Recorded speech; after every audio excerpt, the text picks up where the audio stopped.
또 하나의 복음. 오늘 말씀은 사도행전 17장을 배경으로 하고 있다. 그렇게 생각하시면 됩니다. 바울이 1차 전도 여행을 바나바와 함께 떠납니다. 그런 후에 다시 2차 전도 여행을 떠나는데 그때 바나바와 의견이 일치하지 않습니다. 그래서 바울이 2차 전도 여행 때는 바나바와 바울이 서로 헤어져서 그렇게 복음을 전하게 되죠.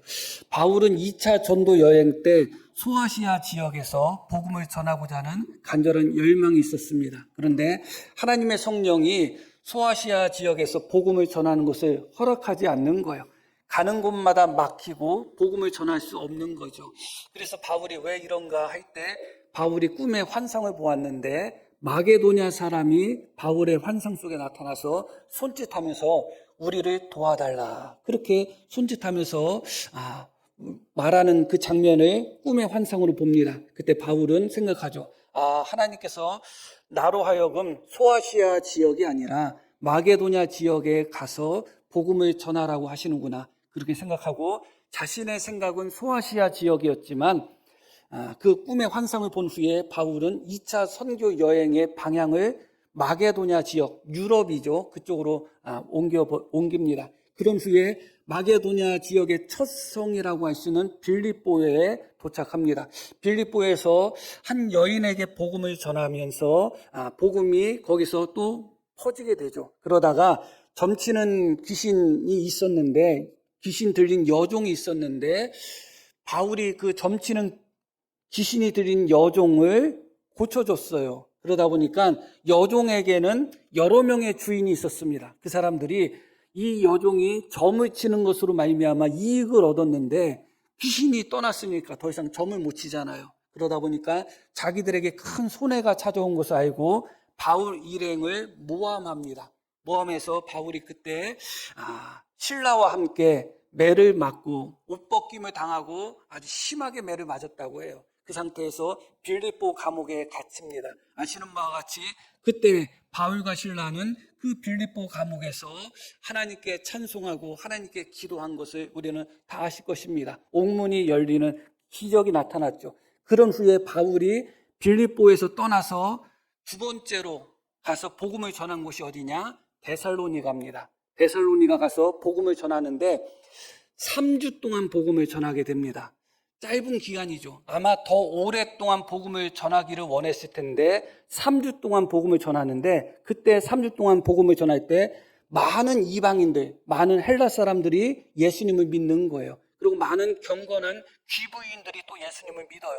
그러다 보니까 그곳에 살던 유대인들이 시기가 난 겁니다. 질투가 난 겁니다. 그래서 바울과 그 일행들을 또 모함하여 그들을 또 잡으려고 하죠. 그래서 그 데살로니가 그 성에 큰 소란이 일어났습니다. 그런데 바울을 찾아도 찾지 못하니까 바울이 그때 데살로니가에서 복음을 전할 때 야손이라는 사람 집에 거하면서 복음을 전했거든요. 그러니까 바울을 찾지 못하니까 야손을 끌어다가 막 그를 고발하고 그런 엄청난 소란이 유대인들에 의해서 일어났죠. 그래서 어쩔 수 없이 바울은 그 데살로니가에서 3주 동안 복음을 전한 후에 떠날 수밖에 없었어요.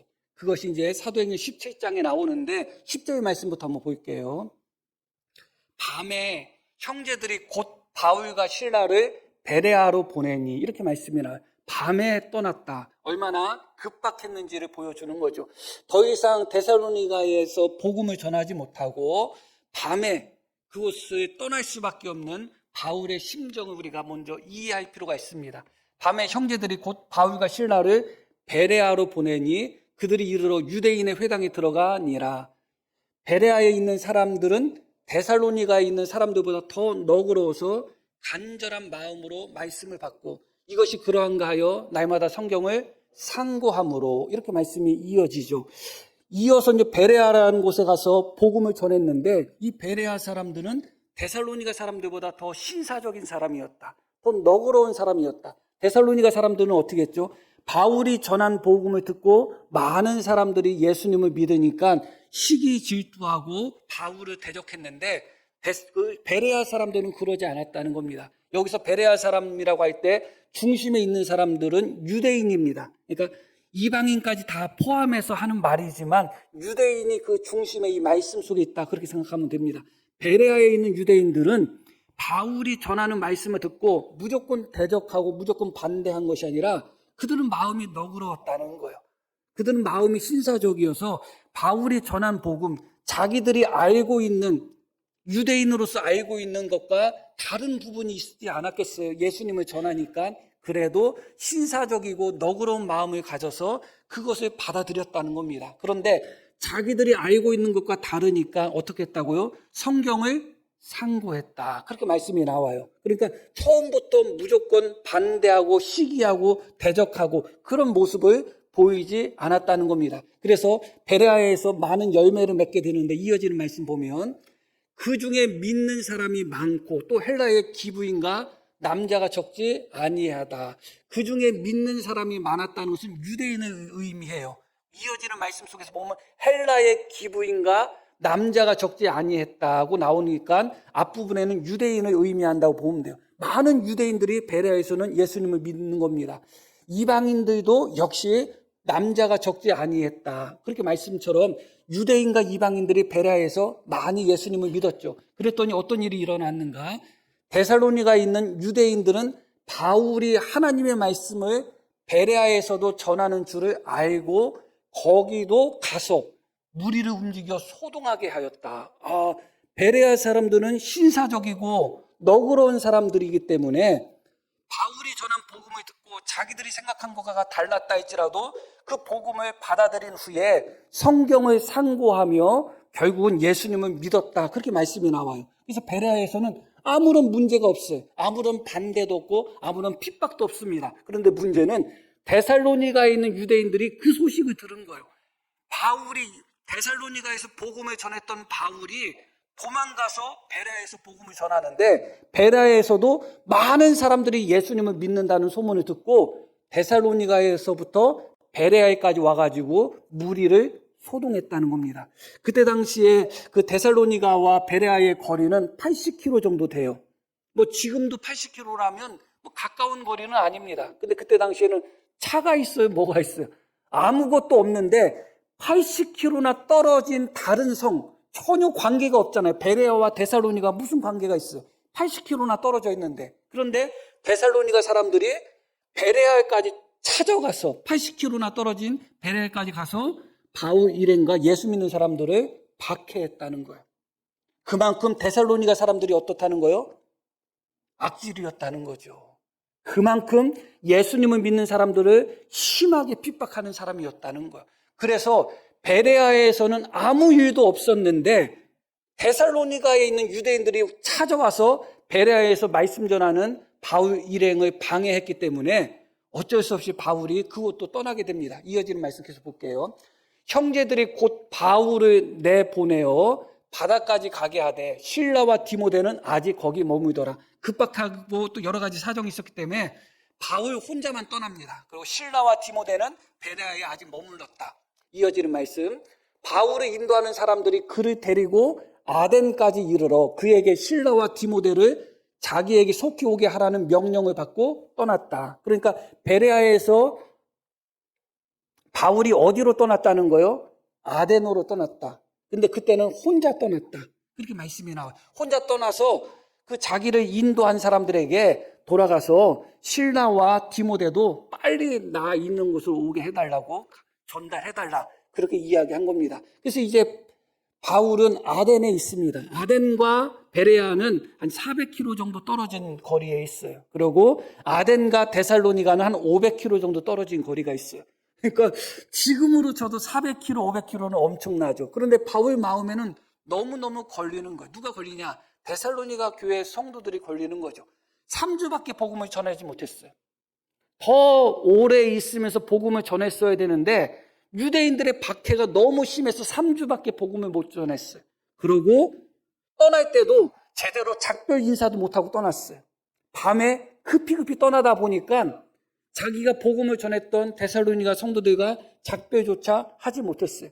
3주밖에 복음을 전하지도 못했고 그들과 작별도 못했는데 심지어 베레아에서 복음을 전해서 베레아에서 예수님을 믿는 사람들은 걱정이 안 돼. 왜냐하면 베레아 사람들은 신사적이고 너그러워서 걱정이 안 되는데 이 데살로니가에 있는 유대인들, 데살로니가에 있는 사람들은 심지어 80km나 떨어진 베레아까지 와서 예수님을 믿는 사람을 박해하고 바울을 박해하고 핍박할 정도였으니 데살로니가에서 예수님을 믿는 사람들을 상대로는 얼마나 더 박해가 심했겠어요.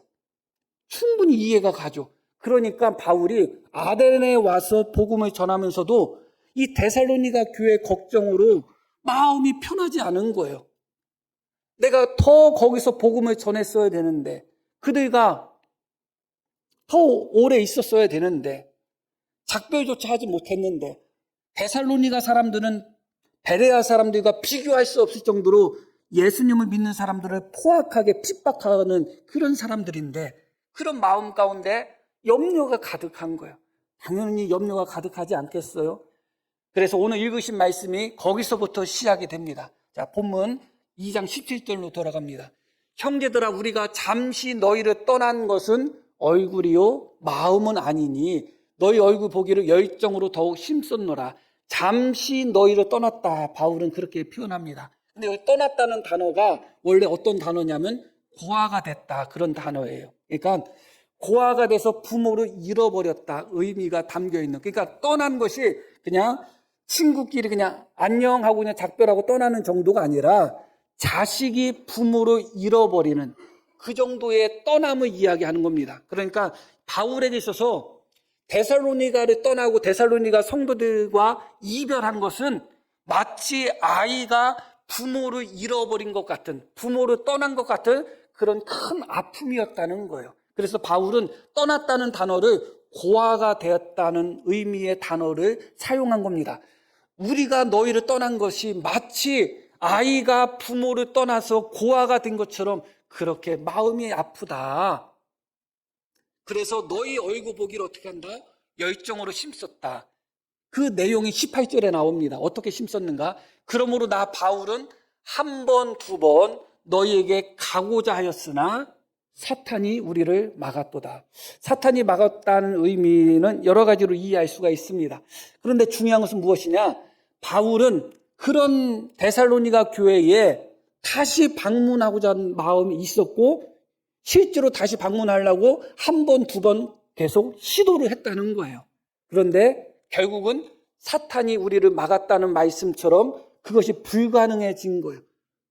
어떻겠어요? 말씀드렸듯이 복음을 3주밖에 못 전했고, 그러니까 간 예수 믿은 사람들이에요. 그 사람들은. 그런데 간 예수를 믿었는데 데살로니가에서 예수님을 믿는 사람들을 핍박하는 유대인들이나 무리들은 너무 포악한 자들이에요.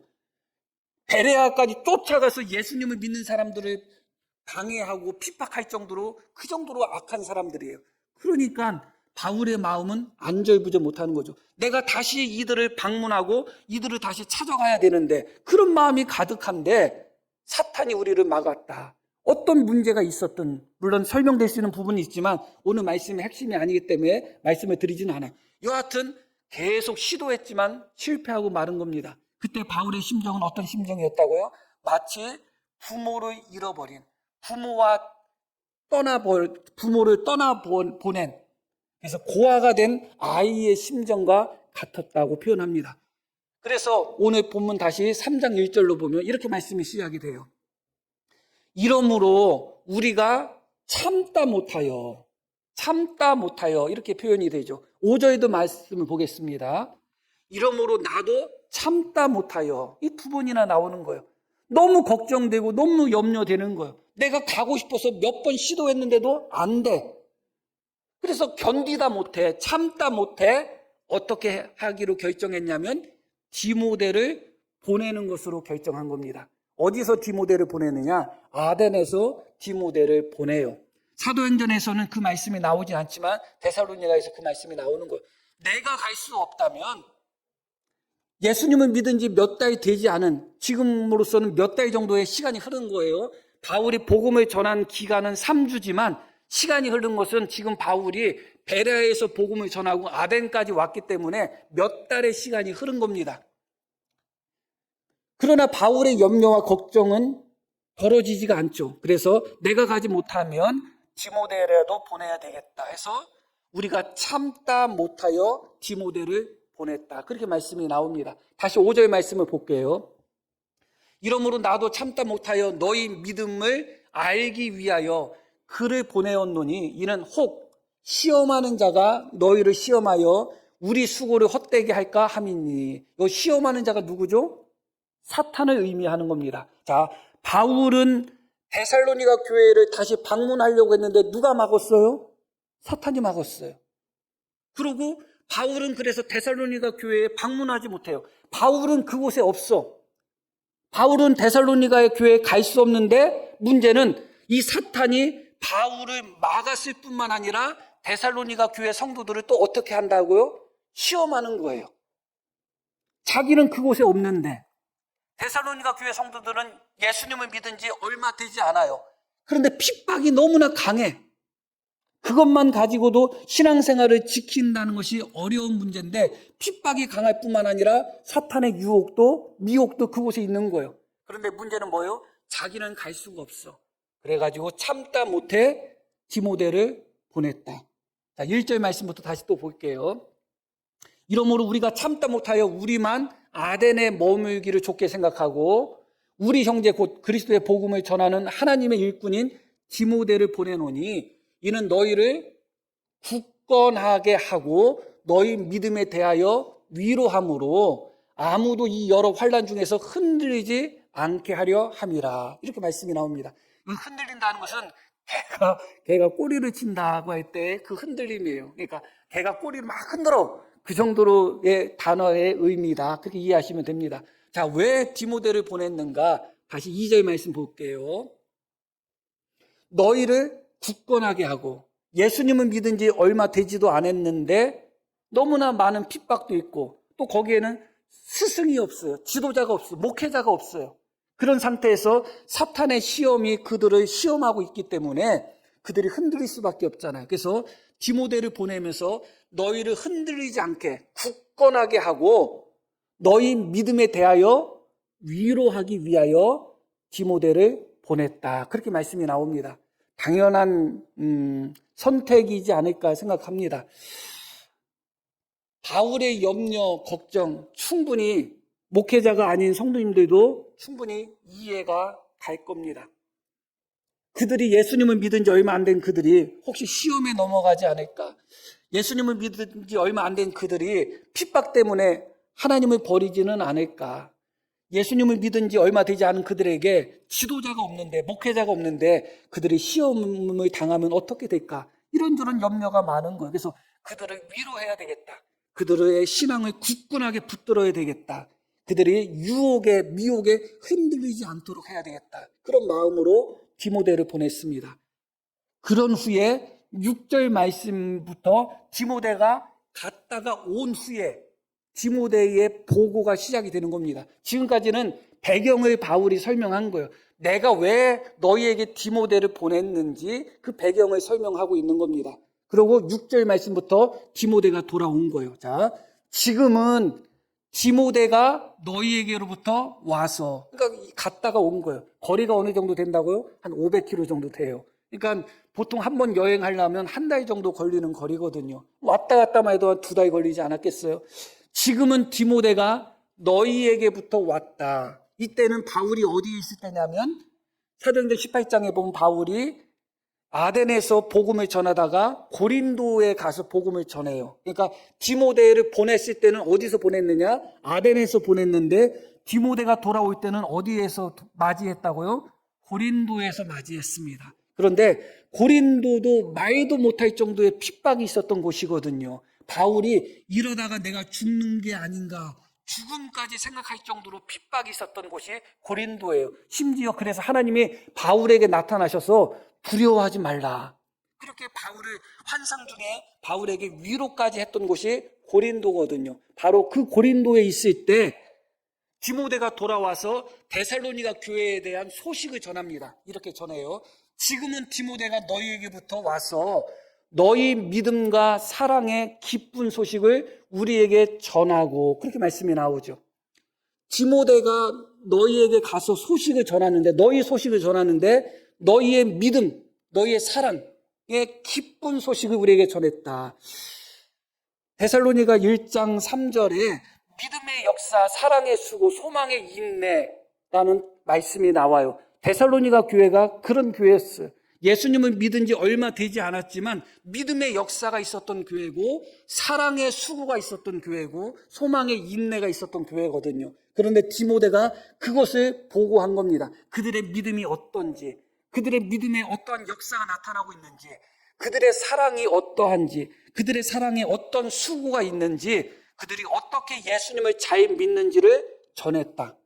그런데 여기서 어떤 단어가 사용이 되냐면 기쁜 소식을 우리에게 전했다. 그렇게 말씀이 나오죠. 기쁜 소식이 뭐예요?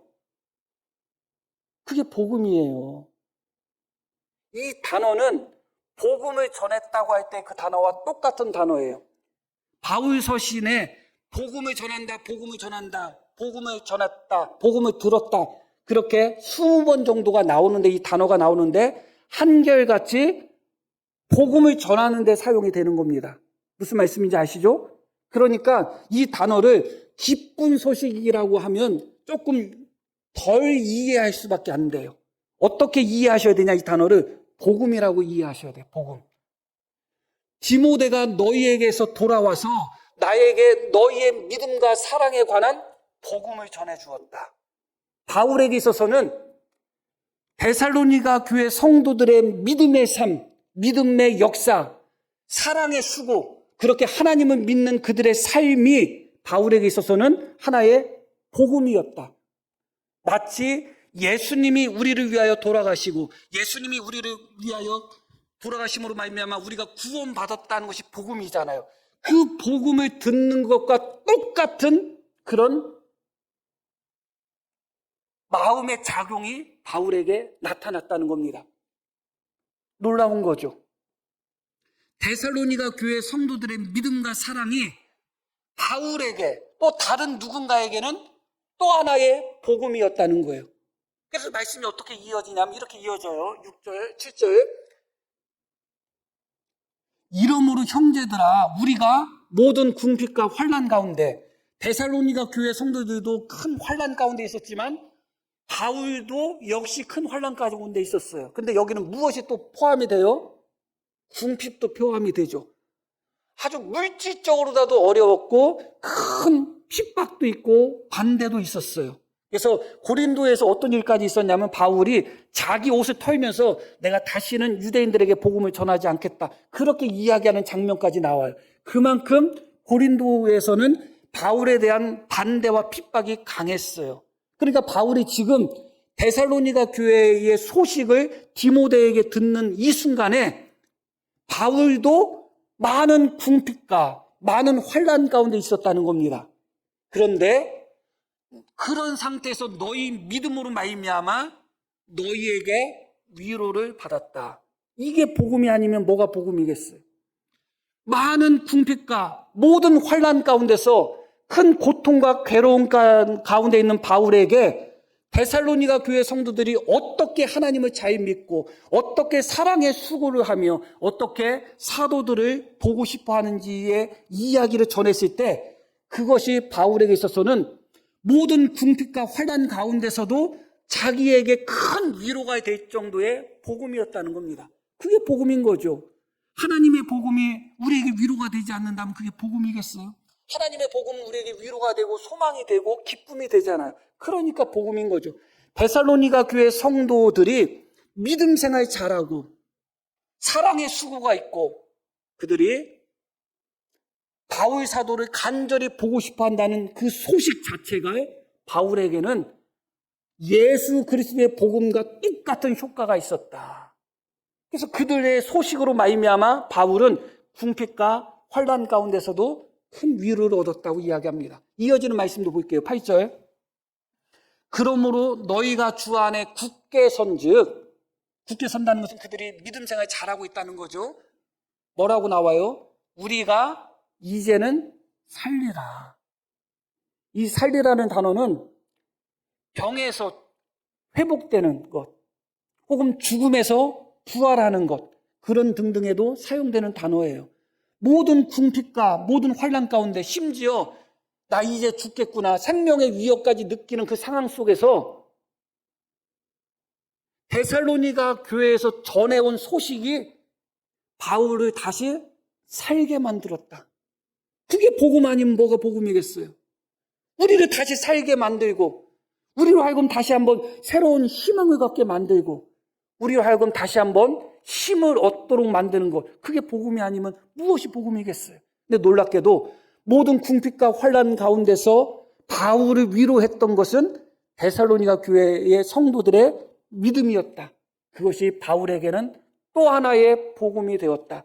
이제 내가 살기도 힘들구나, 이러다가 죽는 게 아닌가, 그렇게 생각할 정도로 삶의 희망과 소망까지 잃어버렸던 바울임에도 불구하고 데살로니가 교회 성도들의 믿음의 소식을 들었을 때, 내가 너희가 믿음 위에 굳게 선다는 소식을 들으니 내가 이제는 살겠다, 이제는 내가 다시 한번 살 수 있는 힘이 생긴다.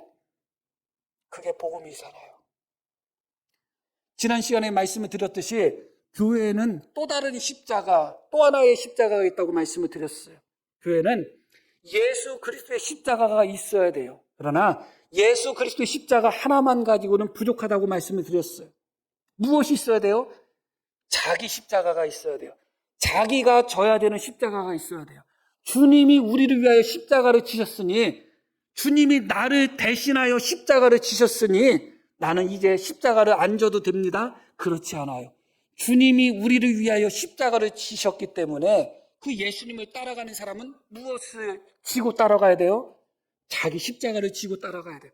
교회에 이 또 하나의 십자가가 없다면 교회는 죽은 교회가 될 수밖에 없어요. 주님의 십자가는 당연히 있어야 되겠죠. 그러나 더불어 성도들이 각자 자기의 십자가가 거기에 같이 있어야 돼요. 복음도 마찬가지예요. 예수 그리스도의 십자가의 절대적인 복음, 교회에 있어야죠. 그거 이상 나는 게 뭐가 있겠어요? 그거 외에는 복음이 없어요. 그러나 성경에서 바울 사도는 또 하나의 복음이 있다는 겁니다. 예수 그리스도의 십자가의 복음 외에 또 하나의 복음이 있다는 거예요. 이 부분만 녹음해가지고 하면 내가 이단이 되니까. 그렇죠?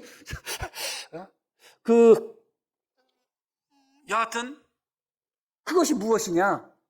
성도들이 믿음 가운데 신앙을 지키고 믿음 가운데 사랑의 수고로 하며 믿음 가운데 굳건히 서서 하나님을 잘 섬긴다는 소식 그 자체가 누군가에게는 복음이라는 거예요. 그 소식이 누군가에게 위로가 되고 살 소망을 잃어버린 누군가에게 내가 이제 그 이야기를 들으니 살겠다, 내가 이제 다시 살 소망이 생긴다고 할 정도의 복음의 효과가 있다는 것이죠. 실제로 그렇지 않겠습니까? 그렇기 때문에 교회는 또 하나의 복음이 있어야 돼요. 예수 그리스도의 십자가의 복음뿐만 아니라 성도 한 성도들이 믿음 가운데 살아가는 복음, 굳건히 신앙을 지켜가는 그 복음, 사랑의 수고가 넘쳐나는 그 복음, 그게 교회에는 또 하나의 복음인 것입니다. 성도님들 보면 그렇지 않아요? 어떤 성도가 어려운 상황 속에서도 끝까지 믿음을 지키는 모습을 보면 우리가 위로받지 않아요? 우리가 힘이 나지 않아요? 그렇지 않아요? 이것저것 염려와 걱정 때문에 아이고 하다가도 그렇게 어려운 순간에도 끝까지 믿음을 지키고 신앙을 지키며 그 순간에도 사랑의 수고와 봉사를 하는 성도를 보면 목사뿐만 아니라, 목사는 말할 것도 없죠, 성도들도 위로를 얻고 힘을 얻을 것입니다. 그게 복음 아니겠어요? 우리에게 위로를 주고 우리에게 힘을 주고, 우리가 살 소망이 떨어졌을 때도 내가 다시 한번 살아봐야 되겠다, 그리고 우리가 아이고 더 이상 예수님을 믿는 것이 나에겐 너무너무 힘들다, 그렇게 생각하는 순간에도 그 어떤 성도의 믿음과 어떤 성도의 사랑을 보고서 내가 다시 한번 힘을 내서 예수님을 믿어야지, 그런 소망이 생기는 삶을 누군가가 보여준다면 그게 복음이잖아요. 그게 복음이잖아요. 그 복음이 있어야 돼요. 십자가의 복음뿐만 아니라 성도 한 성도의 믿음의 삶의 복음, 사랑의 수고의 복음이 있어야 돼요. 그래서 서로가 서로에게 힘이 되고 서로가 서로에게 복음이 되고 서로가 서로에게 위로가 돼야 되는 겁니다. 너무너무 중요해요. 교회는 또 하나의 십자가가 필요하다고 말씀드렸고 또 하나의 복음이 필요한 것입니다. 그러나 또 하나의 복음이라고 말씀드렸지만 이 복음이 십자가의 복음과는 비교할 수는 없는 복음이죠. 그러나 성도들이 믿음을 지키고 신앙을 지켜갈 때, 어려움 속에서 끝까지 그 자리를 지켜갈 때, 그것은 목사나 다른 누군가에게 또 하나의 복음처럼 위로가 되고 힘이 된다는 것은 기억할 필요가 있습니다. 반대도 마찬가지 아니겠어요? 반대도 마찬가지입니다. 믿음을 지켜야 되는 성도가 믿음 지키지 않고, 교회를 지켜야 되는 성도가 교회를 지키지 않고, 사랑의 수고를 해야 되는 성도가 사랑의 수고를 하지 않고, 그런 모습을 보면 어떻게 되겠어요? 그러면 우리가 위로받았던 마음도 낙심하지 않겠습니까? 서로가 서로를 향하여 복음이 되시기를 원합니다. 서로가 서로를 향하여 낙심하도록 만들고 절망하도록 만드는 것이 아니라 우리의 삶이, 우리의 믿음이, 우리의 봉사가 누군가에게 복음이 되는 그런 삶을 살기를 다시 한번 부탁드립니다. 결론적으로 말씀을 드리겠습니다. 바울 입장에서 놓고 봤을 때 바울은 지금 데살로니가 교회에서 복음을 전한 기간이 너무 짧아요. 3주 동안 복음을 전했으니 얼마나 짧겠어요. 아무리 잘 전했다 할지라도 너무 짧습니다. 어쩔 수 없이 박해가 너무 심해서 그것을 떠나왔는데 밤에 급히 떠나오다 보니까 작별도 제대로 못했어요. 그런데 그곳 데살로니가에 있는 믿지 않는 사람들은 너무도 포악할 정도로 박해가 심해요. 예수님을 믿은 지 몇 주 되지도 않은 성도들이 그 박해 속에서 신앙을 지킬 수 있을까? 염려, 걱정이 될 수밖에 없죠. 그런데 문제는 본인은 거기에 없어. 거기에 없지만 누구는 거기에 있느냐? 사탄은 거기에 있어요. 사탄은 그런 성도들을 시험하고 있어요. 심지어 그 데살로니가 성도들을 만나기 위하여 가고자 하는 바울 사도의 길도 막고 있어요, 사탄이. 어떻게 하겠어요? 낙심될 수밖에 없죠. 그렇기 때문에 바울은 그들을 위하여 염려하며 그들을 위하여 기도하는 것밖에 없었던 거죠. 그러면서 디모데를 보냈습니다. 자, 그런데 놀랍게도 디모데가 돌아와서 보고한 내용은 뭐예요? 그들이 염려, 걱정과 달리 믿음의 굳건히 서 있다는 겁니다. 그들이 믿음의 수고가 있고 역사가 있고 사랑의 수고가 있고 그들이 소망이 있는 그런 믿음 가운데 있다는 것을 들었죠. 그래서 바울은 어떻게 반응하는가? 9절 말씀 보겠습니다. 우리가 우리 하나님 앞에서 너희로 말미암아 모든 기쁨으로 기뻐하나니 너희를 위하여 능히 어떠한 감사로 하나님께 보답할까? 이 내용의 핵심은 무엇이냐면 바울은 그곳에 없었다 할지라도 사탄이 그들을 미혹하고 시험했다 할지라도 또 많은 믿지 않는 자들이 그들을 핍박했음에도 불구하고 예수님을 믿은 지 몇 달 되지 않은 성도들이 믿음에 굳건히 서 있었다는 것은 누구의 은혜라는 거요? 하나님의 은혜라는 거죠. 바울은 그곳에 없었지만 하나님은 그곳에 계셨다는 거예요. 바울이 부재한 거지 하나님이 부재한 게 아니에요. 하나님은 바울은 사탄이 막아서 가지 못했지만 사탄은 하나님을 막을 수가 없잖아요. 사탄은 데살로니가 교회 성도들을 유혹할 수는 있지만 사탄이 하나님을 유혹하지는 못하잖아요. 그 하나님이 데살로니가 교회 성도들에게 함께 하시고 은혜를 베푸며 그들의 믿음을 지켜주신 거예요. 그렇기 때문에 바울이 뭐라고 해요? 내가 그 하나님께 어떠한 감사로 하나님께 보답할까? 너무너무 감사한 거예요. 데살로니가 교회 성도들이 믿음을 지킨 것도 기특한데 실상은 예수님을 믿은 지 몇 주 되지도 않은 그들이 끝까지 믿음을 지켰던 것은 결국은 하나님이 그곳에 함께 하셨고 하나님이 은혜를 베푸셨구나를 깨달은 거죠. 그래서 내가 어떻게 하나님께 감사로 보답할까? 그렇게 이야기합니다. 자, 시편 14편을 봅니다. 죄악을 행하는 자는 다 무지하냐? 그들이 떡 먹듯이 내 백성을 먹으면서 여호와를 부르지 아니하는도다. 죄악을 행하는 자들, 그들이 떡 먹듯이 내 백성, 하나님의 백성들을 먹으면서 여호와를 부르지 아니했다. 이어지는 말씀. 그러나 거기서 그 죄악을 행하는 자들, 거기서 그들은 두려워하고 두려워했으니 왜 그러냐? 하나님이 의인의 세대에 계심이로다. 너무 놀라운 말씀이죠. 하나님이 의인의 세대에 계신다.